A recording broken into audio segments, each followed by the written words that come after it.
Cash reserve ratio CRR అంటే చాలా important.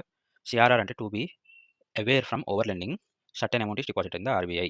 దాన్ని క్యాష్ రిజర్వ్ రేషియో అంటారు. అంటే ఓవర్ లెండ్ చేయకుండా లోన్స్‌ని లోన్స్‌ని ఓవర్ లెండ్ చేయకుండా ఫర్ ఎగ్జాంపుల్ ఒక పర్సన్ వచ్చి ఒక 10,00,000 లోన్ అడిగారు. ఇంకొకళ్ళు వచ్చి ఇంత అడిగారు. ఇంకొకళ్ళు వచ్చి బి వచ్చి 20 అడిగారు. సి వచ్చి 30 అడిగారు. అలా వచ్చిన వాళ్ళకొచ్చింది ఇచ్చినట్టు, అలా వచ్చిన వాళ్ళకొచ్చినట్టు ఇవ్వకుండా ఓకే.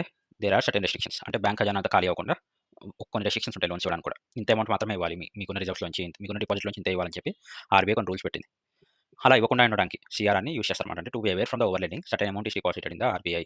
ఓకే. ఆ డిపాజిట్ అమౌంట్స్ ఏవైతే ఉంటాయో ఆ అమౌంట్‌ని ఆర్‌బీఐలో కొంచెం డిపాజిట్ చేస్తారన్నమాట. ఎగ్జాంపుల్, ఎగ్జాంపుల్ ఏంటి? Timely deposit 100, demand deposit 200. Okay. Net data time liability లేదా నెట్ ఎన్‌టీడీఎల్. ఓకే. ఇది 20% విత్ ఆర్‌బీఐ ఉండాలన్నమాట.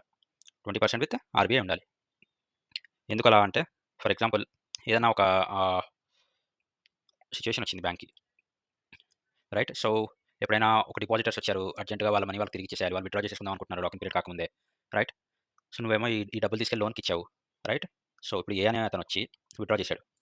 ఓకే. ఏ అనే అతను ఎంత 100 అని చెప్పి ఏ అనే అతనొచ్చి డిపాజిట్ చేశాడు. బి అనే అతనొచ్చి ఓకే. 80 లోన్ తీసుకెళ్తున్నాడు. ఓకే. డిపాజిట్ చేసింది ఎఫ్‌డి అనుకుందాం. ఇది ఎఫ్‌డి అనుకుందాం. ఎఫ్‌డి వచ్చేసి ఓ 5 years locking period. Right. Bank ఏం చేస్తుంది? ఆ ఏ మనీ బికి ఓకే. ఓ రూ. 80 అయితే ఉందో, బి అనేది రూ. 80 అయితే ఉందో, ఆ రూ. 80ని లోన్‌కిస్తుంది. రైట్. లోన్‌కిస్తుంది.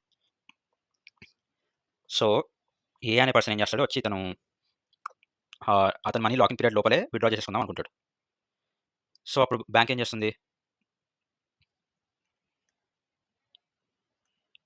బ్యాంక్ ఏం చేస్తుందప్పుడు? బ్యాంక్ ఏం చేయలేదు. Right.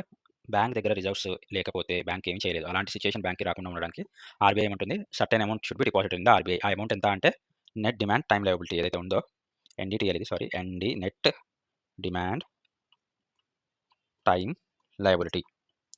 Net demand and time liability అంటే టోటల్ మనీ. ఏంటది? Total total money total money a bank owes to the customers. Okay. Net demand time liability అంటే ఏంటి? Total money the bank owes to the customers. అంటే bank ఇవ్వాల్సింది కస్టమర్స్‌కి. So, దీనిలో 20% ఆర్‌బీఐతో ఉండాలిప్పుడు. Got it? క్లారిటీ వచ్చిందా? సో, అలా బ్యాంకు అప్పుల పాలు కాకుండా, బ్యాంక్ రెప్యుటేషన్ పాడకుండా ఉండడానికి నెట్ డిమాండ్ టైమ్ లయబిలిటీలోంచి 20% ఆర్‌బీఐతో ఉంటే ఇప్పుడు బ్యాంక్ సేఫ్‌గా ఉంటుంది.